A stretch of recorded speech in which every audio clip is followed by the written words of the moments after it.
Hey, Curtis. Hey Oz! What movie you got for us this week? All this week as we continue with Bam Bam Kathryn Bigelow month, we've got Avengers Endgame plus Sub-Zero Dark 30, a whole lot of Jarhead, all brought together by Bend It Like Beckham. So this week we are watching The Hurt Locker.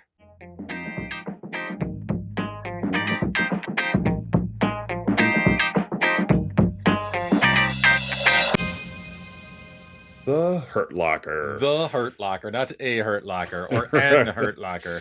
The Hurt Locker. The Hurt Locker. The Hurt Locker. Oh, welcome back, listeners and viewers, to another week of Let's Talk About Flicks, the podcast where we take a monthly theme. As you mentioned, this month being Bam Bam Kathryn Bigelow Movie Month. Yep. I'm one of your hosts, Oz. I am the other host, Curtis. And we want to give a shout out to our favorite Patreon subscribers, Don S., Aaron A., May K, Melissa L., Colin K., and Lyle M. Thank you one and all for your patronage. Yes, yes, yes.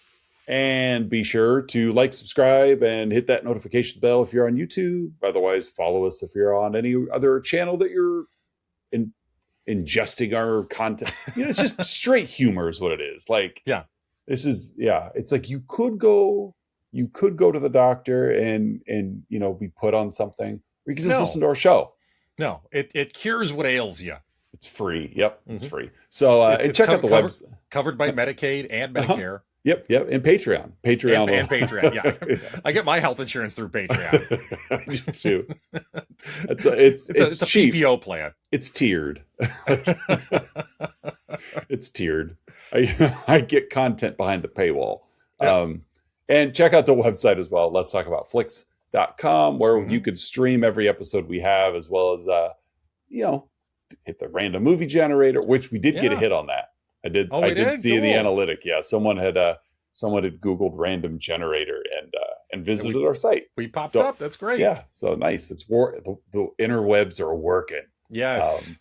So yeah, check us out online and like, subscribe, and do all that stuff as well. So episode 222, Hurt Locker. 222. Yeah, Hurt Locker. Yeah, first time watch for both of us. Yeah. Not seen it before. Aware of it, obviously. Yeah.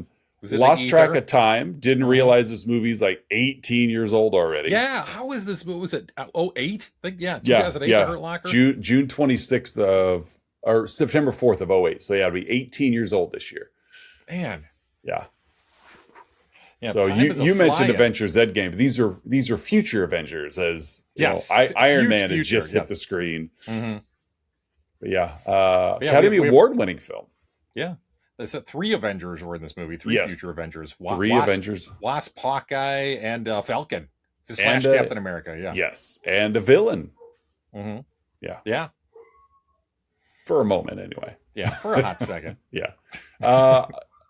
Oscar, like 6-time Oscar-winning film. Yeah, this movie won a lot. All in the same year. As the Oscars they didn't break that up over several years. No. Yeah. That would be a fun piece if like there just was a category, there just wasn't really any justifiable to where like you could bring back someone from a candidate, a nominee from the previous year.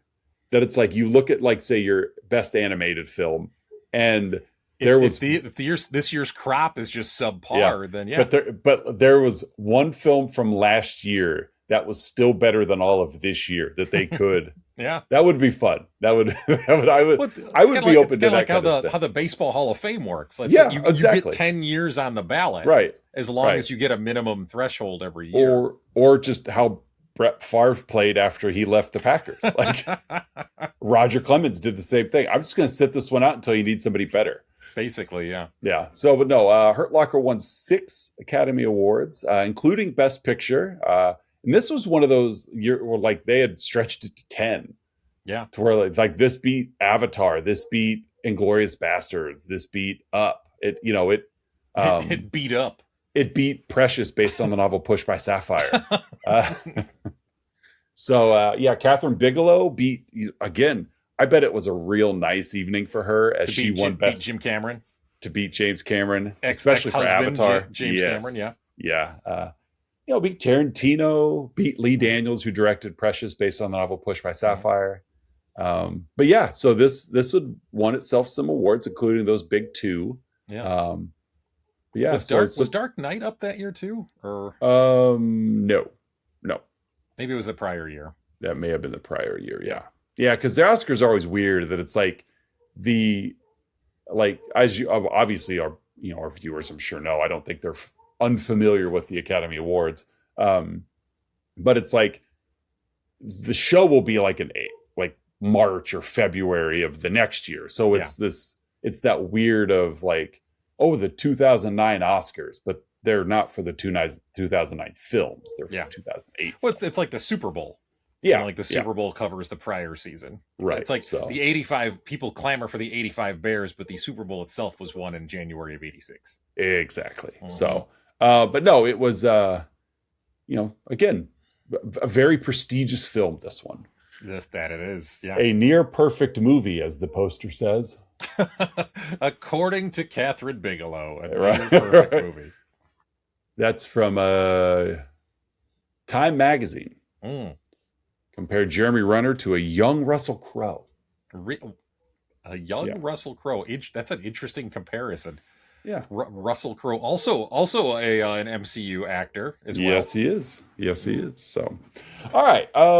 Zero Dark 30. This is a small cast film. You said Zero Dark 30. I'm sorry.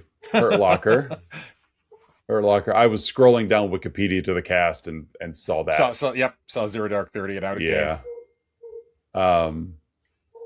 So let's see, cast here. Yep. You got the cast. I got the plot this week. So who's in the Hurt Locker? Well, I'm gonna kind of go out of order with our cast as we start with Anthony Mackie as Sergeant J.T. Sanborn. Mm-hmm. We also see Brian Geraghty, maybe. Sure. Spelled a little different, but yeah. Brian Geraghty is Specialist Owen Eldridge. I'm not familiar with the rank and file of how the military works, so I don't know what specialist means in terms of the hierarchy of titles. Sure. I assumed he was a specialist at something, and really he was just a specialist at staying back. It's just his mom called him special. That's true. That's his first name, actually. Yeah. Specialist Owen Eldridge. His legal first name is Specialist. Yeah, he's really private. Guy Pearce. We see Guy Pearce as Dr. Stephen Brule. Yeah, exactly. His legal first name is Doctor. Guy Pearce is Staff Sergeant Matthew Thompson. Mm-hmm. So we see those three from the jump, which I'll let you get into the jump.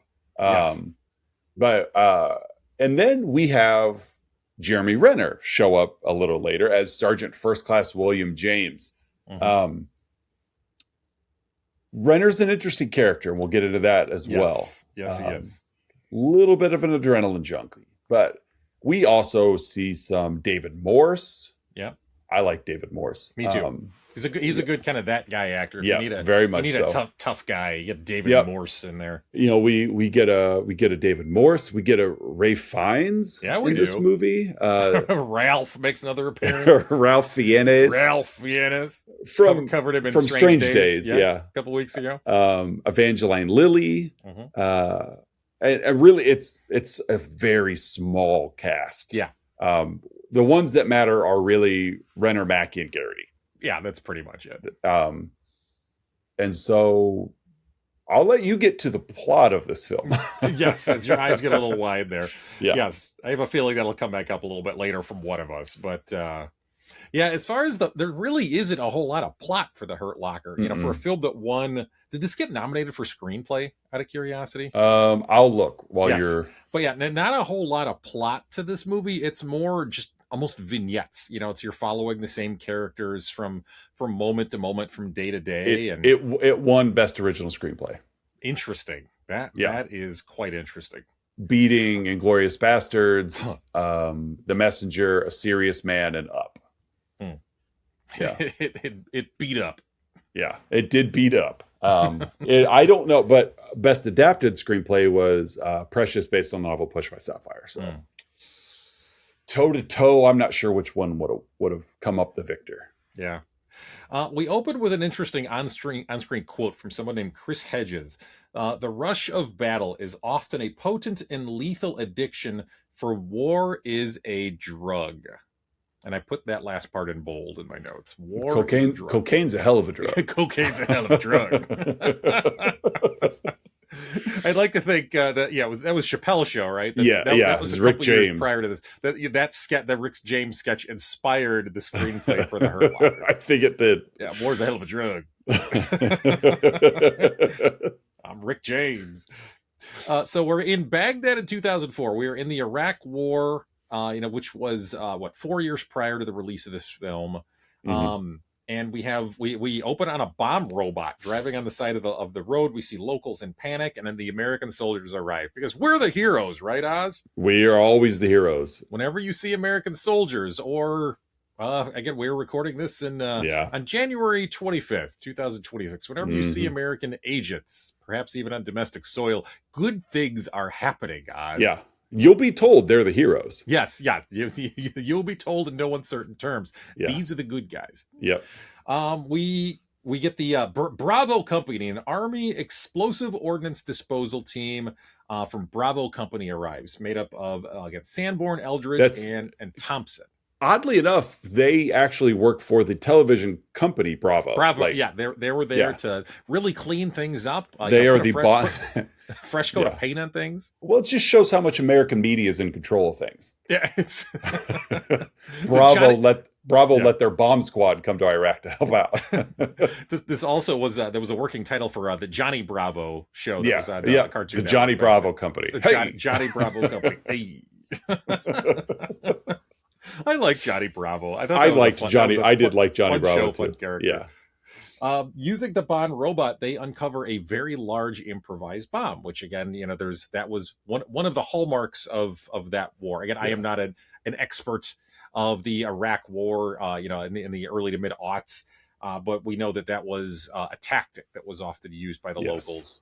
IEDs, as they would call them. Yes.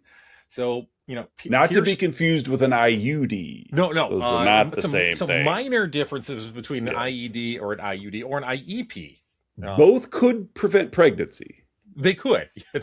By literal logic, an IUD and an IED can prevent pregnancy. Yes. One prevents, the reproduction. One's a little more effective than the other. Yeah. The other one just blows the parts off that would lead to to human procreation. And the other one is a bomb. It's a bomb. So they find this bomb, and immediately Thompson starts laying out just this is what's gonna happen. He looks down the city block, the explosion's gonna go this way. It's gonna impact these buildings. So, you could tell they've done this before. Mm-hmm. And one of the things that struck me very, very early in this movie, and this opening scene really captures it, is how casual the soldiers are. Yeah, I was gonna say flippant would be another, just another day on the job. That's really, I took a movie out of my movie marriage just because I thought out of context it wouldn't make sense, but I had Men at Work in my movie marriage. Oh yeah. And I took it out just because it's just three guys doing their job. Yeah. It's they're collecting the garbage. They're laughing. They're smiling. They're teaching a middle school class in February. They're punching the clock, but it's just like any workplace. And that's the casual workplace attitude that they bring there, regardless of where they are, who's surrounding them and what the threat level is. It's just, and that just stems from just the exuberant confidence these people have. We're American. Of course we're going to make things better. Yeah. So, Thompson lays all this out. I even included the word flippant in my notes here as well. Very flippant and casual in how they talk with each other, as well as the locals, how they work the situation. Bomb robot breaks, so Thompson has to suit up in this very heavy duty, bomb removal suit. Cesar Millan has one of those, just to come back full circle to come back to Cesar Millan being in the Kathryn Bigelow universe. Yes, he exists in the Bigelow averse. I like to think that he would wear that suit when he would meet a new dog for the first time. The cameraman wears that suit dominance. too. Yeah. Cameraman wears that bomb suit. That suit is very similar to one of those big suits that, like, exactly. That's where I was going with it. Yeah. Also, in case the dog has a bomb or an IUD, or an IUD. Yeah. Either way, you want to make sure that you're taking all precautions. you imagine, like, that's how Bob Barker wants you to, spray or neuter your pets is go get your dog an IUD. I mean, Bob Barker would finish every episode of The Price is Right in one of those bomb suits. In one, yeah, with the tiny microphone in hand, and would encourage the model to join him. Yeah, in the big bomb suit and getting an IUD. Yeah, that too. Now let's play Plinko. It's Showcase Showdown, everybody. Yeah, exactly. You put on your bomb suit. So as he puts the helmet on, he tells the others, "Happy trails." Yeah. Yep. Put that in bold also. So, we hear Thompson breathing as he's approaching, the site. He does things to the bomb to sort of, like, not disable it, but we're not experts on this. No. He's doing his job. He's doing things to the bomb, and then he moves away. I'm not even an amateur bomb. No. Bomb diffuser. It's not a hobby. But I use an American Express card. It's true. I stayed at a Holiday Inn Express last night. But I had a Snickers. Right. I could do it. I actually, I was shared with Jenny. I saw a meme come up on Facebook today, and it was guy was asking a guy who does this, like IED in the military, like, does it stress you out disarming bombs? And he goes, not at all. He goes, I'm either going to be right or it's not my problem anymore. Like, yep. Yeah. Well, he's not wrong. Yeah. Yeah. So Eldridge, spots a local holding a cell phone, and he and Sanborn start running at him. And the man starts hitting buttons as they're also letting Thompson know what's going on. And Thompson starts running away, but it explodes, and he's flattened. You see the blood from inside the mask fly against it. I said that to Jenny too. I'm like, there's an awful lot of red inside that mask. Yeah. Well, it's because those suits don't have backs. Like that was his first mistake, was to run away. He just should have ran backwards. Right. It's one of those, like, molded plastic that you would, like, put on a cheap character as a kid. Yeah. If I were doing the movie Marriage, I would have put Scream in my movie Marriage. Scream. Because Guy Pearce is in the cast. Oh, look, Guy Pearce is in the intro. Oh, look, Guy Pearce is gone. Yeah. Yeah, like, as the Drew Barrymore analogy there. We get another little taste of that later, of like, oh, I thought that would be a bigger deal. Yeah. No. So Thompson's dead. And that's our opening scene. We cut to Thompson's fatigues in a box back at the base with an American flag. Sanborn is packing Thompson's dog tags. And then Sanborn welcomes Sergeant James, again, the Jeremy Renner character, to base. James removes plywood from his windows despite it protecting them from the shrapnel. Once the sunlight, Jameson listens to really loud, just metal music as he's in his quarters there. On-screen text says, days left in Bravo Company's rotation, 38. We get that. That's a recurring bit where we're just basically counting down to when they're done and when they're out. As the three drive into the city. So Eldridge laments that going to Iraq means you're dead. Eldridge is having a really, really hard time coping with what they're doing, and the dangers they're in. He literally just watched Thompson die a couple of days prior. Just the death, he feels like it's inevitable. And you get the impression he might be starting to kind of lose his cool a little bit here. I agree. Yeah, Sanborn tells him, shut up. They're called to a possible bomb sighting. That's the best way to handle it. If someone's having a hard time, just shut them up. Just tell them shut up. Because if they don't hear their own words, then they're not going to process their real emotions. So, yeah, and Eldridge, he has a condition where he has to hear it for it to be real. That's why he's a specialist. Yeah, that's mom says he's special. Yeah. It's Everything for him is auditory processing. Yeah, there's no inner monologue, incapable of inner monologue. Yeah, when he talks to himself, he literally talks to himself. Yeah, he can't think. He can't think his own thoughts. So, nope. He can say his own words, but he doesn't understand it. He can say his own words, but he can't think his own thoughts. Right. So Sanborn is all business now. There's no witty banter like there was earlier with Thompson. And they come up to the site and there's wires coming out of the rubble. James immediately wants to put on the suit and investigate. I don't want to use the robot. No. Which catches Eldridge and Sanborn by surprise pretty quick. Yeah. Like you're serious. Like that's why we have what the robot is there for. No, I'm going to put on the suit. Okay. So he puts the suit on and he goes in. Because I think it's because, again, I had mentioned earlier, I don't know enough about the class, like the title structure of the military. But James comes in and he's in charge now. Yeah. So even though he's joining an established duo, he's now in charge of the duo. Yeah, he's in charge. So, which is why there's no really arguing him out of it, because he's the boss. They can't. Yeah. Yeah, they can't. That's how it works.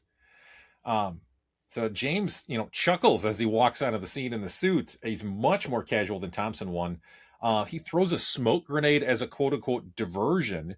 Yeah. Sanborn and Eldridge are beside themselves. They have no idea what James is doing, why he's doing it. They've lost sight of him. Yeah, Sanborn just says to Eldridge, James is reckless. So they're both frustrated and probably a little scared too, just at how reckless he is. And so dealing with bombs, in a foreign country, halfway around the world.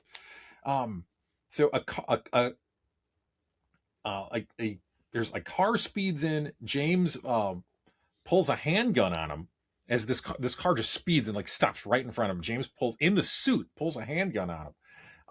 As other soldiers panic, James just starts shooting out the windshield and just stares down the driver of this car.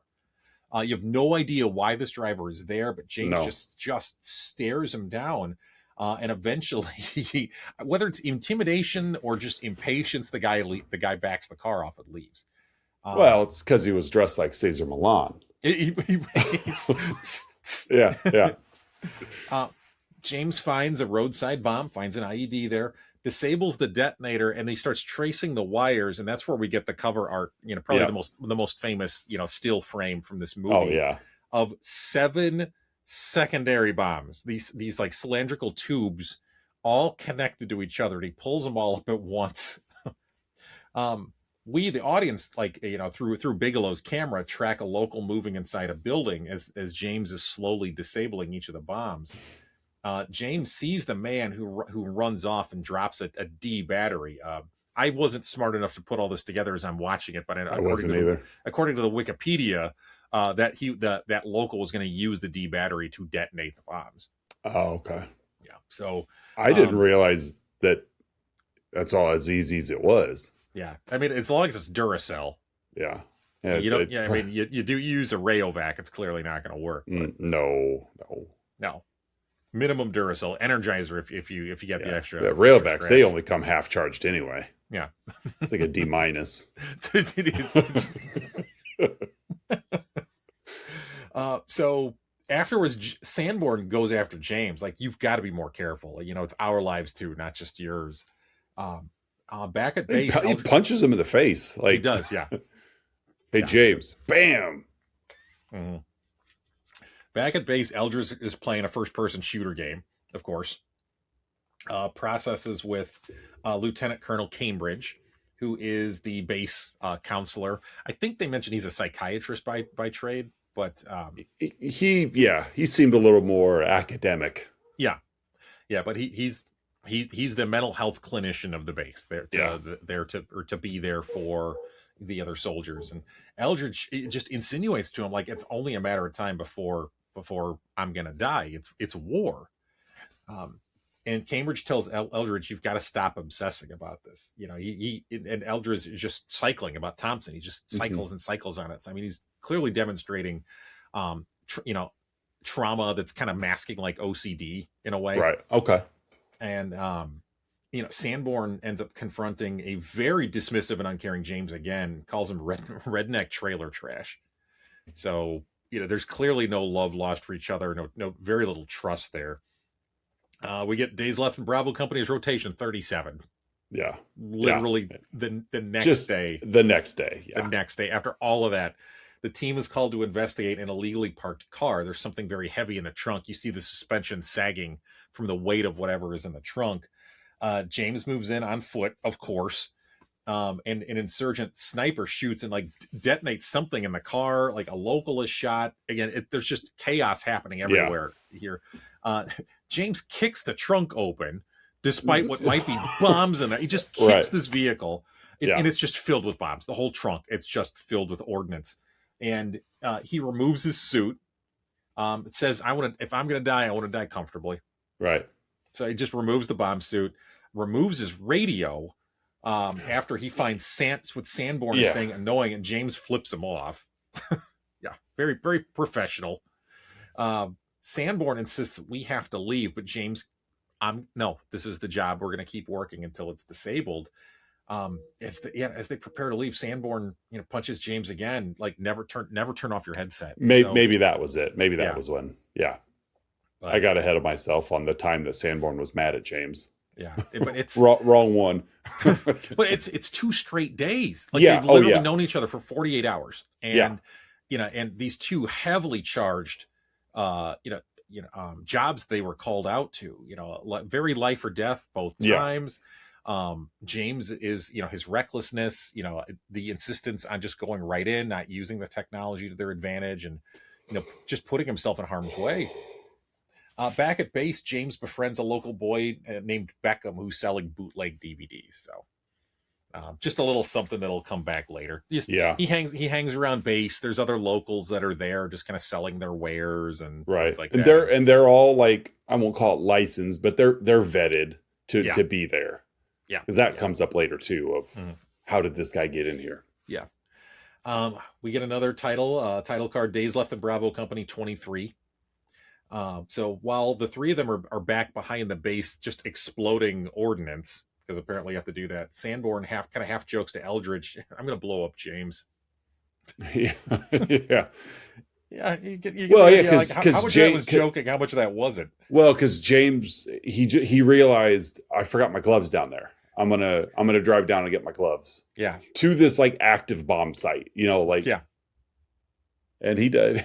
That's what Sanborn's he was like. I'm gonna blow him up. I'm gonna blow him up, and they both kind of look at each other, but they're not exactly smiling as they. Yeah, because he's like, accidents happen all the time. Like, this thing could just go off. Yep. So on their way back to base after they're exploding all of this used ordnance, they encounter several armed men in local garb. They turn out to be British private military contractors. Their vehicle has a flat tire, and that's where we see Ralph. Yeah, Ralph Fiennes. Ralph Fiennes. Voldemort himself. Yep. Ralph Fiennes. He's both French and Kentuckian. Right. Ralph. Well, they needed someone to style James's redneck trailer trash after. So yeah. So they start taking sniper fire, and 3 of the contractors are killed, including Ralph. Yeah. So Sanborn ends up taking up Ralph's, just keep calling him Ralph, his sniper rifle, and to try to counter the snipers that are shooting at them. God, really kind of brutal scene. As they're taking sniper fire, Eldridge has to clean Fiennes's blood off of the sniper ammo. It got blood on it, so it was jamming in the gun, and so he had to literally put bullets in his mouth that were covered in the blood of the now deceased British private military contractor, and had to suck the blood off of them. So use your spit to get the blood off, so that they could reload the cartridge and reload the gun. James keeps his cool throughout the whole thing, and he's even helping Eldridge, like just like keeps calling him like buddy and pal, and like using like soothing tones. And it's a very dichotomous from the James we saw earlier, who's just very it really is. It was bizarre because it's like James needed something to be chaotic. It's either going to be him or the scenario, and he provides the opposite energy for whatever. If like this whole defusing a bomb, chaos, sure, but still, it was there. We think there's a bomb up there, and that he adds the chaos But in this situation, it was already chaotic. So now he's that soothing, calming voice. Yeah, it's just it was so weird. It's so interesting. Yeah, how the juxtaposition of those two things, and how James is either the one who's starting the chaos or the one who's managing the chaos the most effectively. And yeah, and so he's there to talk Eldridge through it and be his companion and be his calm, and they're successful. They end up taking out the other snipers. Look like they're about 8 miles away. Like, yeah, this is a ridiculously long distance away. Yeah. Eldridge even got in. There was a guy that was trying to flank them and get behind him, and Eldridge spotted him. He was like hiding amongst sheep, like goats. Yeah, sheep goats. Yeah, it was goats. Yeah.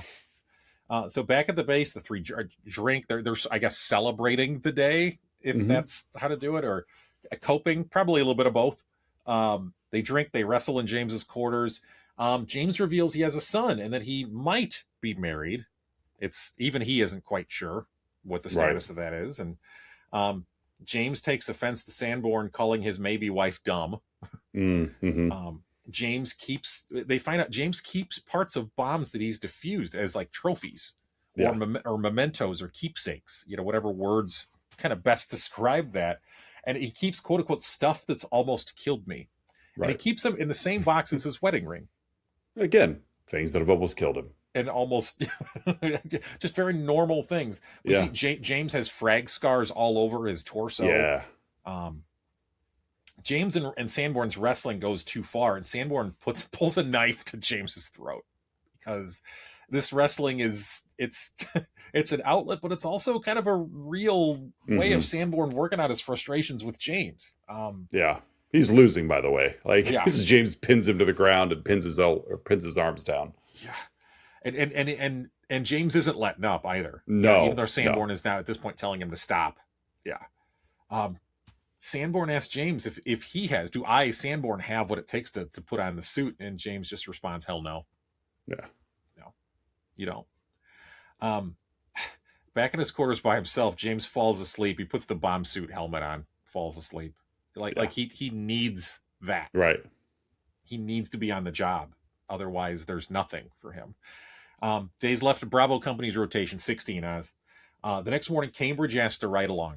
We've seen Cambridge kind of come and go a little bit with Eldridge, and Eldridge even kind of gave Cambridge grief a little bit once. Like you're not out there with us. It's easy for you to say these things, and I think that kind of got to Cambridge a little bit. Like, he needed to demonstrate both to Eldridge and to himself that I'm a soldier too, and I'm capable of handling these situations and helping in the field.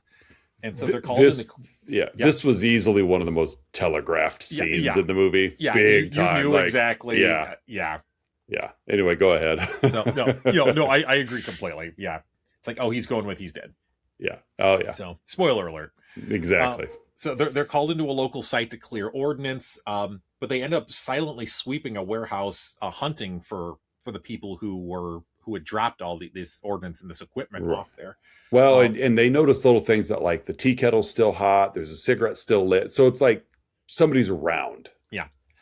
They end up finding lots of American ordnance, and they find the body of a boy who may or may not be Beckham. It looks very similar to Beckham. Torso had been cut open, and they had literally put bombs inside of it. They call it a body bomb. Bomb. It's sad that they had a term for it. This is something that they were aware of. This wasn't something that James just came up with a cute little term for it. No, this is what it's called. It's called a body bomb. James, for the first time in the movie, is really shaken by the discovery of what might be Beckham. He's convinced it is. But they initially decided to just blow the building. Like, it's not worth the risk of trying to defuse this. There's nobody at the building. It's safe. Let's just blow it from a distance. Let's nuke it from orbit. Yeah. But he can't bring himself to do it. He can't bring himself to leave Beckham's body. So he ends up he pulls all the C4 out of the body cavity. He has to cut the rest of the body open himself. Yeah. It had been very crudely stitched together. Puts a sheet over the body and carries it out. Meanwhile, outside, Cambridge is trying to calmly move locals from the scene, but even he he's trying to be polite about it, but even he has to raise his voice. Yes. At the locals, but for them to finally move on. And he pulls a gun too. Yeah. He finally pulls his gun. Well, and that I find that to be one of the most interesting parts in this movie is that like he's trying to be the good guy. He really is. Language barrier is definitely at play. Yeah, he's using calm body language. He is using a calm vocal intonation, but the locals still aren't moving, and so he has to turn himself into the bad guy American soldier to get them to act and get a safe distance from them. Right. So I'd be very curious as to how Cambridge was processing that moment for himself, because I'm sure he felt frustrated with himself that he had to turn into that version. Especially assuming he is like that psychiatrist role or whatever, knowing that like this is flying in the face of all of his training. I'm trying, because it wasn't even a situation to defuse. It literally was just trying to get these people. We need you to move along. It's not safe. It's not safe. And the language barrier got in the way. And like you said, we see that in movies sometimes where people try to take the high road and then realize the low road's the only way. Yeah. And that's kind of where he was at here was like you said. Yeah. And that kind of summarizes almost the whole movie and almost to a degree why we were there in the first place. Like, yeah. But he has to raise his voice and to get him to leave. As the other three return and get in their Humvee, we see their perspective out through the front windshield, and Cambridge triggers an IED like literally about 50 feet in front of him and is just killed right there on the spot. Can't even find his body. And Eldridge is just beside himself.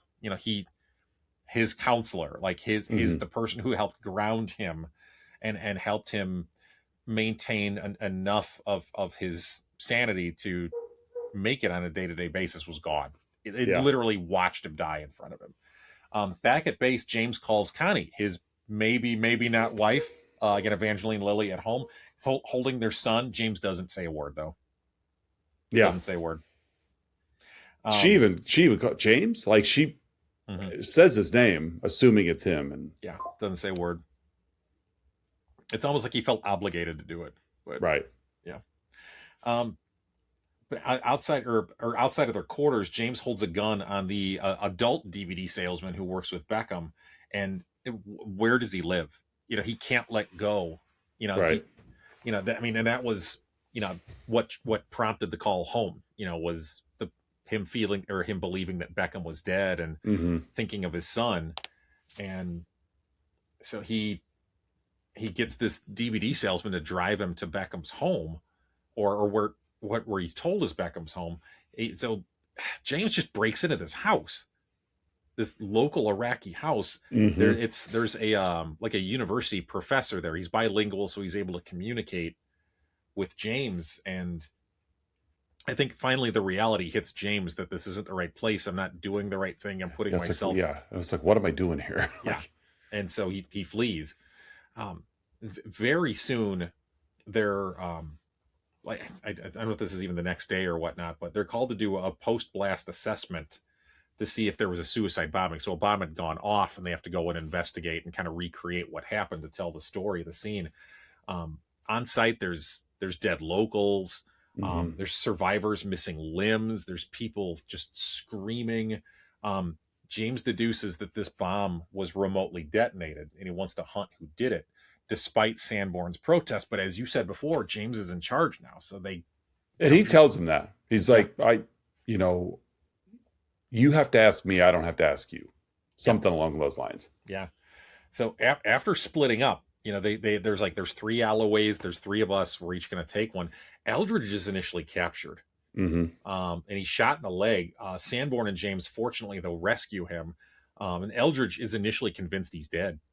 Like he's that beside himself. He's that detached from reality. He believes that he's dead. He's like hallucinating. So back at base, James just gets in the shower with his full gear on, and you just see the blood rinsing off of him, most of which probably isn't his. Right. Yeah. So the next day, James sees Beckham selling DVDs. So the boy that he had found the day prior was not Beckham, even though it looked like him, same age, same build. Right.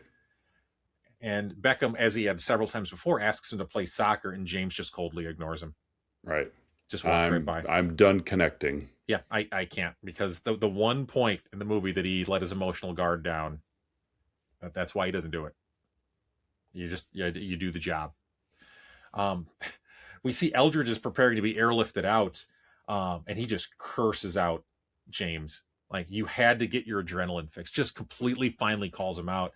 And then he wishes Sanborn well. But yeah, like, you had to get your adrenaline fix. Mm-hmm. Days left of Bravo Company Oz 2. Yeah. 2. A local man, we cut to the local man in the city, has a time bomb strapped to him against his will. Sanborn, lot of C4. Lot. Yeah. And there's like a metal cage. Oh yeah, it's like he's like a chastity belt. He's locked in.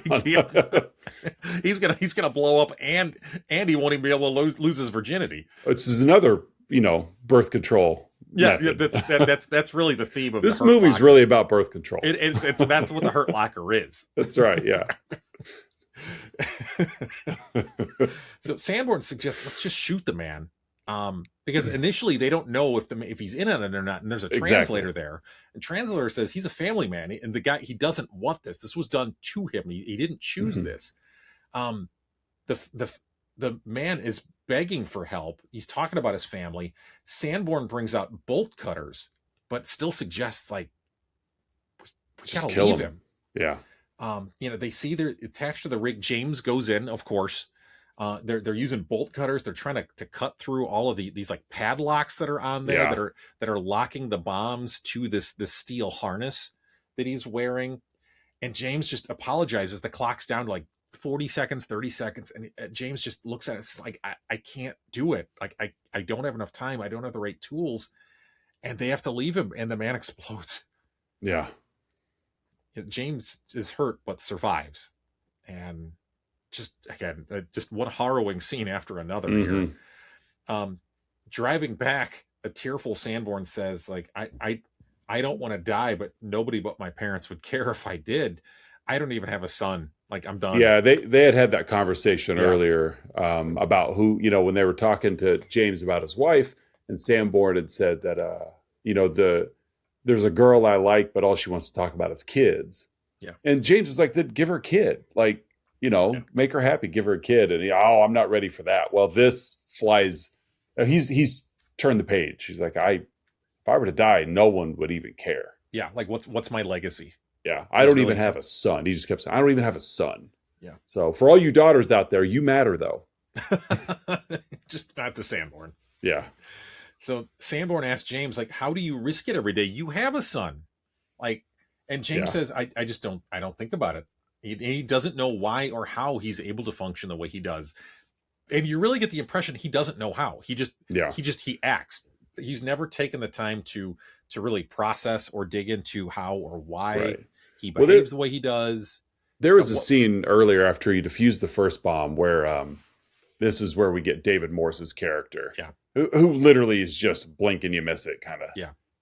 Quizzed him, like, you did it, way to go. How many bombs you defuse? And James said, I don't know. Like, he finally opens up and it's like 800 plus bombs he's defused.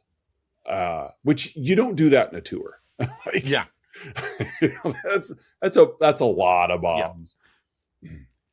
Yeah, and the Morse character is praising him for it. Yeah, oh yeah. He's like He's like, get a load of this guy. Yeah. He's a real hero, this guy. Look at him. Yeah. We get a hard cut to James at a grocery store back in America.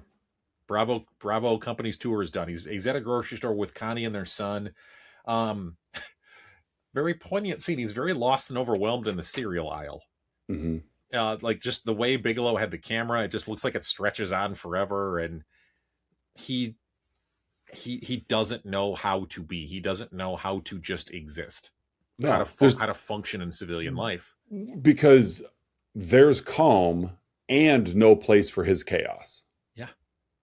Like, you can't be chaotic in the cereal aisle. Yeah. Like, when you're deciding between Lucky Charms and Reese's Puffs. Although I think they overstuffed that cereal aisle. I've seen stores with a lot of cereal, but there were 3 shelves of CT Crunch.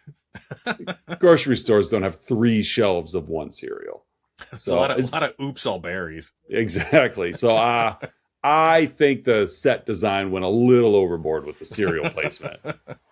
They built a whole set just for that. They rented out a big warehouse. I didn't even see bags of malto meal. Malto meal.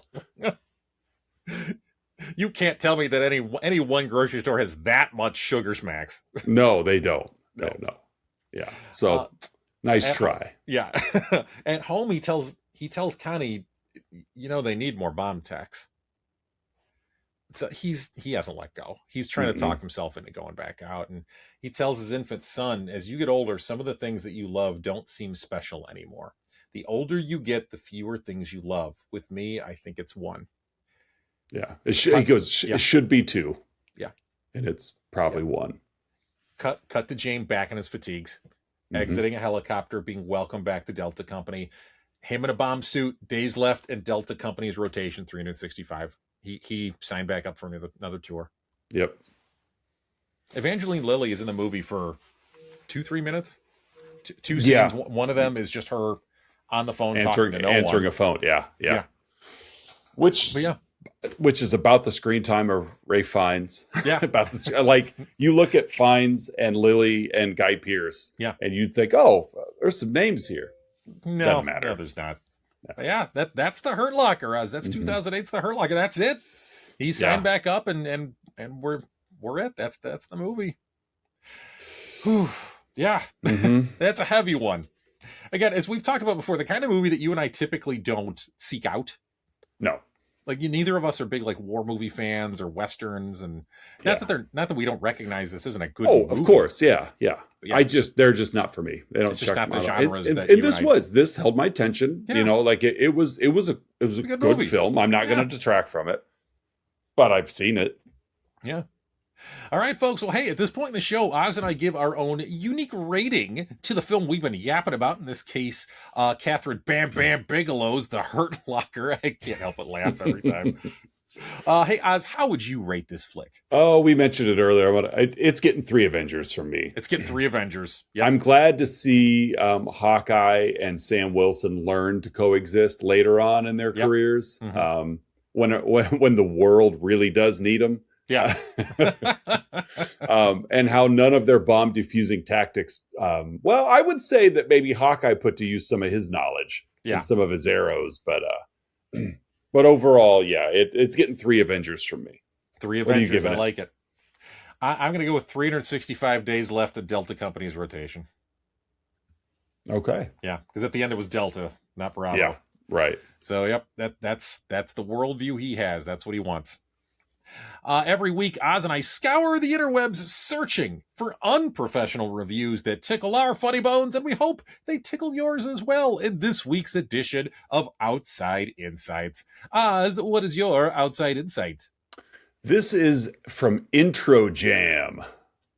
Oh, left actually just December 22nd of this year. Oh. Or of last year. Can't leave it in the future. Half-star review, but Intro Jam really gives it a -5 out of 5. Okay. Made me want to spit at the screen the entire time watching this. Spit at the screen. The romanticization of the American soldier in Iraq, stomach-churning stuff. -5 out of 5. I think that's the point. Yeah. I think so as well. But spit at the screen the entire time. 2 straight hours of dehydration. he had to go get fluids when he was done watching it. Pause. I'm assuming it's a guy. Yeah. So he was down a lot of electrolytes when he was done watching The Hurt Locker. Man.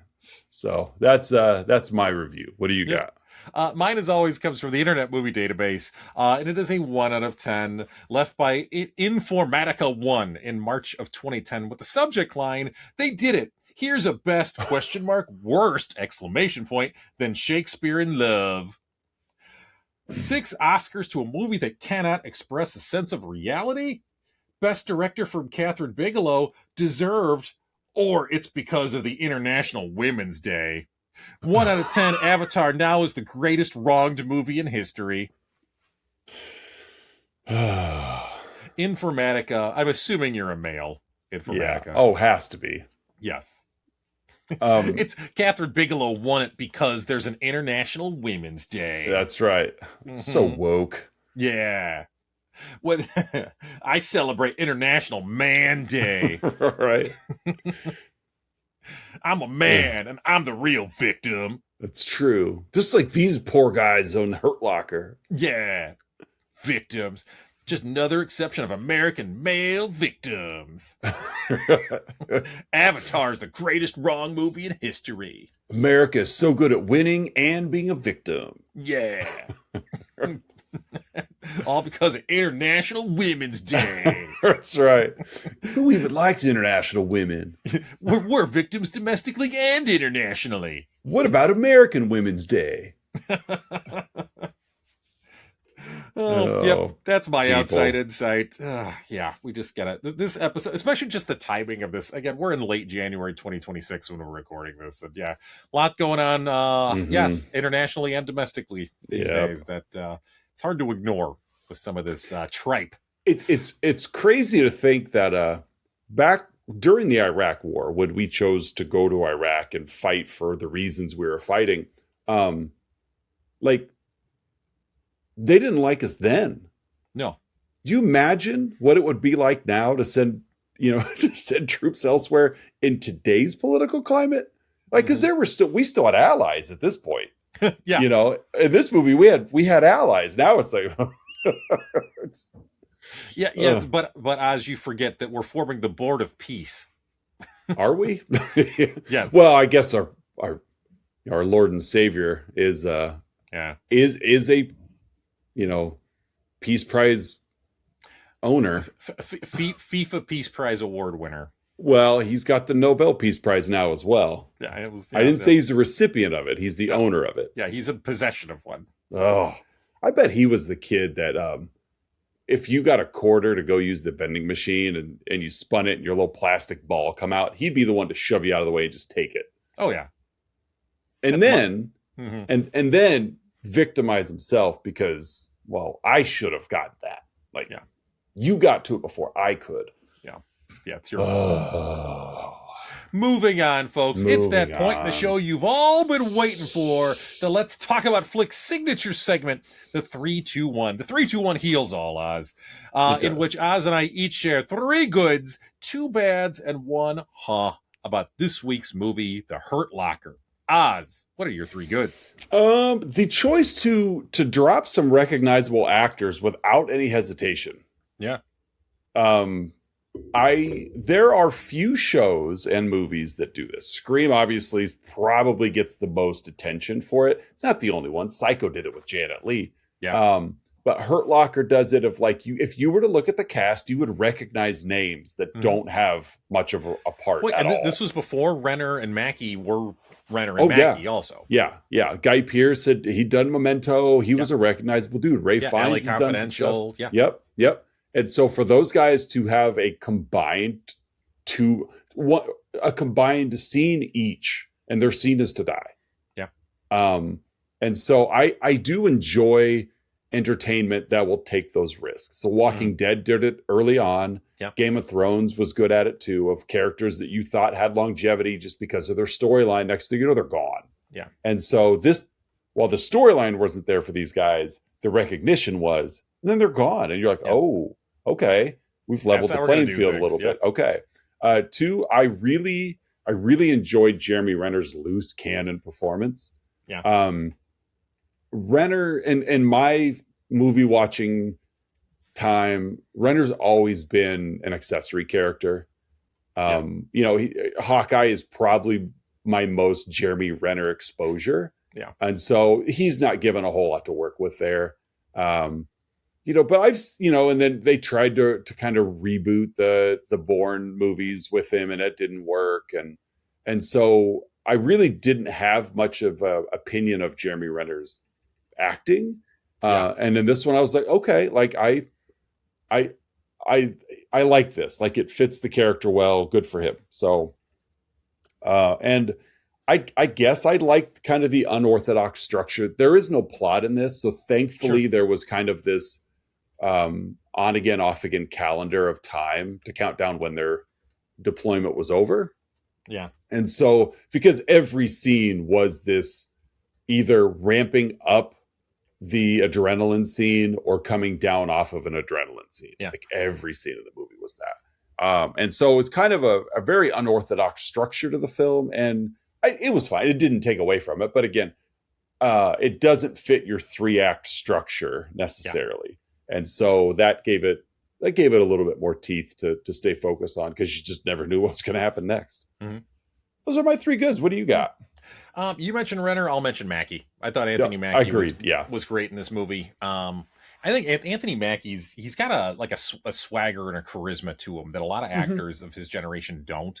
And I really appreciate that about him. And, and even though that Mackie swagger is here, it never goes to, like, he knows like where the line is and how to kind of walk that up to a line, but never make his character more than it should be in a given moment. And Anthony Mackie knows how to turn the volume up and turn the volume down when he needs to.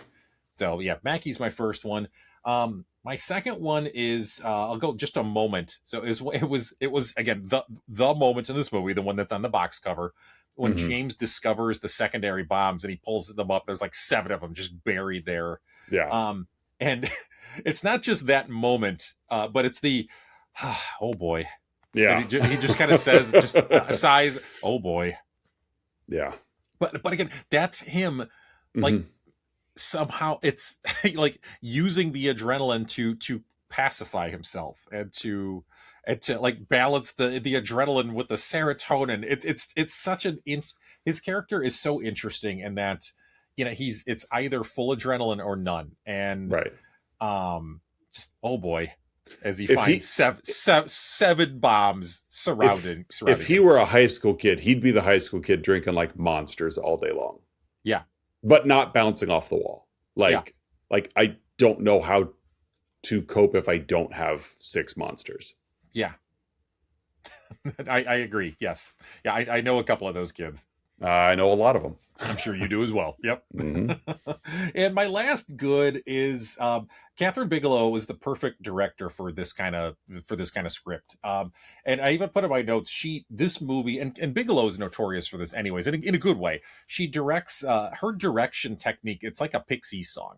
It's quiet and then it's loud, and then it's quiet and then it's loud, and just the I used the word dichotomy earlier, but like it's like she, again, even kind of like the Anthony Mackie, knows how to turn it up and turn it down when the moment is right. And it's like the best Pixie song where you're screaming and then you're quiet, and then you're screaming and then you're quiet. I get you. So, I like that. That's very good comp. Yeah. So Bigelow is to movies as the Pixies are to music. So those are my 3 goods. Oz, what are your 2 bads?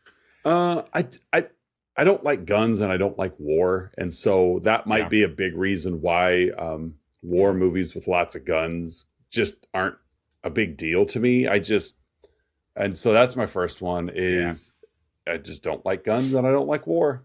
2, I because there wasn't much of a plot to the film, I really struggled coming up with goods and bads. Yeah, I had a hard time with bads. I did too. But because some of those bads are supposed to be bads. Yeah. And so I'm like, well, they did a good job then. So I'm going to go with shaky cam as my second one. Okay. Barry Ackroyd did the cinematography, and I think the cinematography consisted of just have like your Sony CV7 camera and follow these guys around. I'm pretty sure the camcorder that the Iraqi was videotaping the guys with was probably the same model of cam. That was the backup camera for this production. But no, just shaky cam. I get it. You wanted to kind of have a boots on the ground feel to it. Yeah. But it also, you're looking at those late 2000s where, because of the success of the Bourne movies, this was kind of how you filmed action. Yeah. And, in Casino Royale, the first Daniel Craig Bond movie was very similar. If it had action scenes, you better bet that the cameraman was doing parkour as well. Wasn't Renner in one of the Bourne movies, I think? Yeah. I'd have to look up which one, but I believe he was. Oh, yeah, the Bourne movies. Yeah, he was like the Bourne Ultimate. They tried to relaunch. There was, Identity, whatever the 3 with the Bourne Legacy, maybe, with Renner. They tried to put he was in the Bourne Legacy 2012. They put him in the Matt Damon role, and I never watched it. I like the Bourne Identity movies well enough, but yeah, it's the shaky cam really kind of like, it doesn't bother me like visually, like I don't get like motion sickness or anything from it, but there's just something of like, is our cameraman part of the crew, or are we watching a movie? Yeah. At one point, like I was waiting for blood splatters to hit the lens, to hit the camera, yeah, kind of thing, which I roll my eyes every time. I'm like, look, cameraman's not on the scene, like he's not there. So that's my second bad, shaky cam. What do you got? For my two bads, I'm gonna go with, again, it was kind of hard to define, as you said, to define bads for this movie. But the continuous shots of like the frightened and sort of hollow looking locals, because like it's supposed to be how the Americans, it's a combination of how the Americans are perceiving the locals, as well as them just resenting the fact that the Americans are there. And right. It just like the shots of the locals to me is really what makes the movie real and more grounded. Yeah.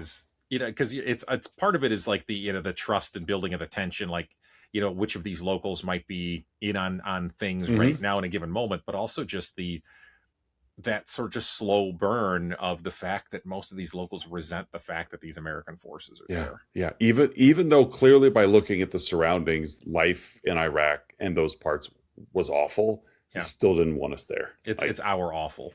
Yeah. You're not helping. Yeah. Yeah. So that's my first bad. My second bad is that David Morse character. After a local is shot, a medic runs up to the local and says, "We can save him if we get him, more intensive medical support within the next 15 minutes." And Colonel Reed, the David Morse character, just really dismissively says he's not going to make it.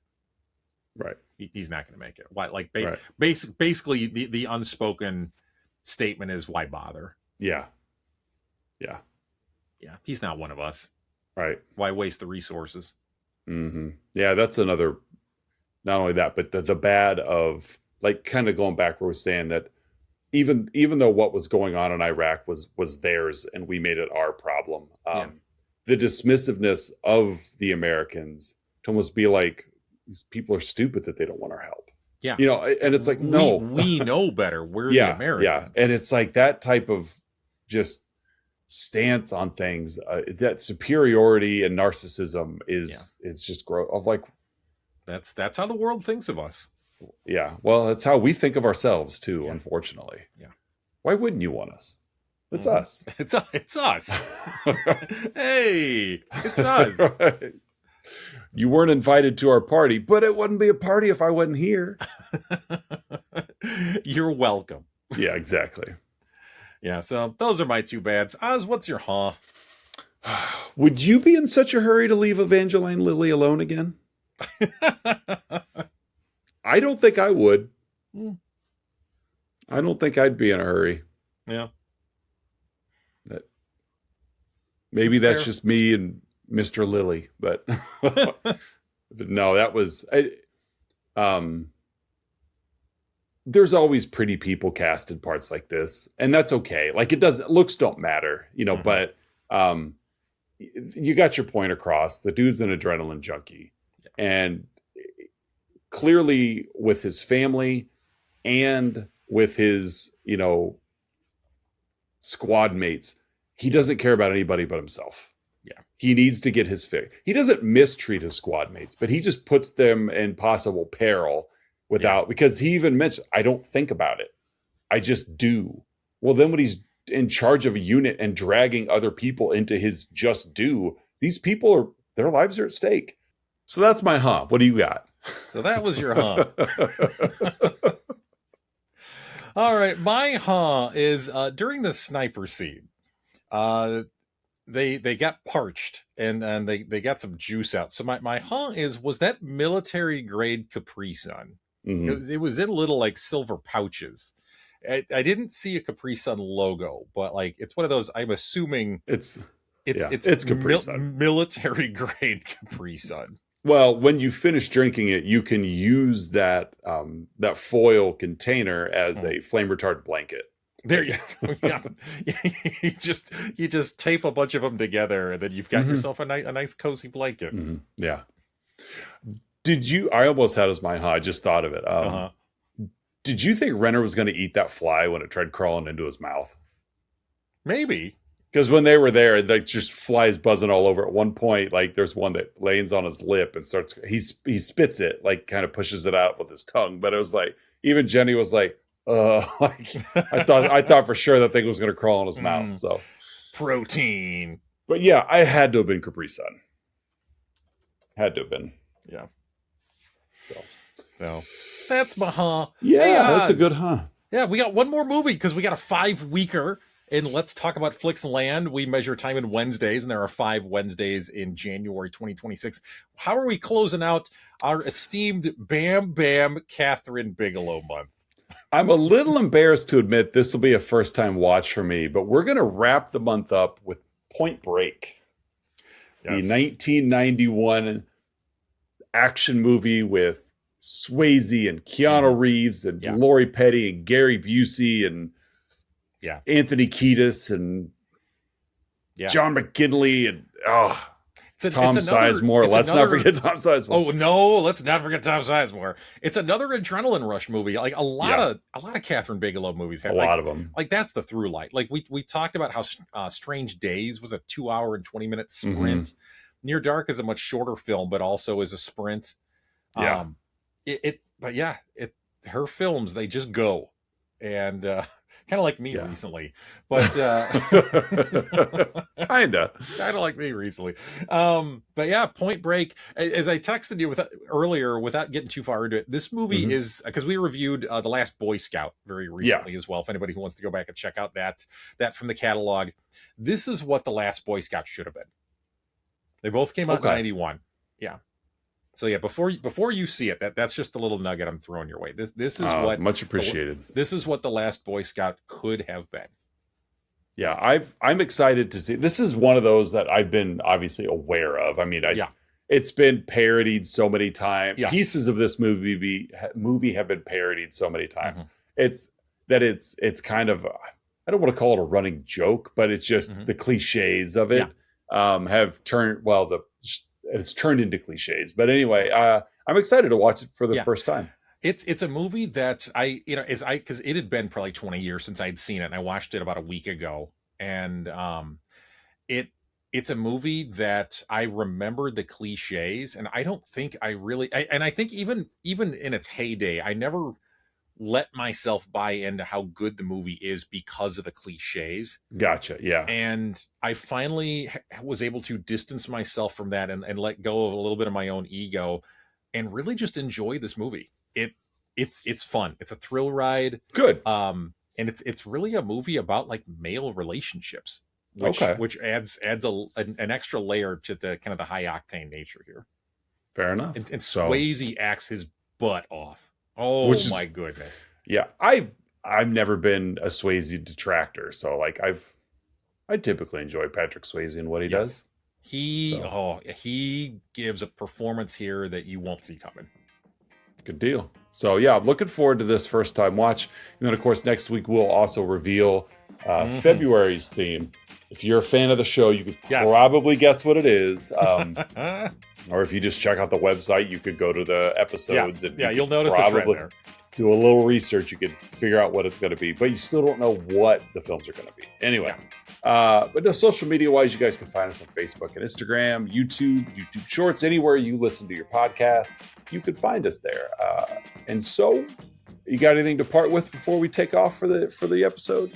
No, it was fun watching Hurt Locker with you, catching up on a movie neither of us have seen, and I'm really curious as to your take on Point Break.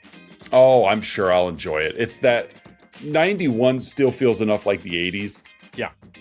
That I'm sure there'll be a little bit of that, so I'm hoping for that. So, but for another episode of Let's Talk About Flicks, I'm Oz. I'm Curtis. We'll see you guys next week with Point Break.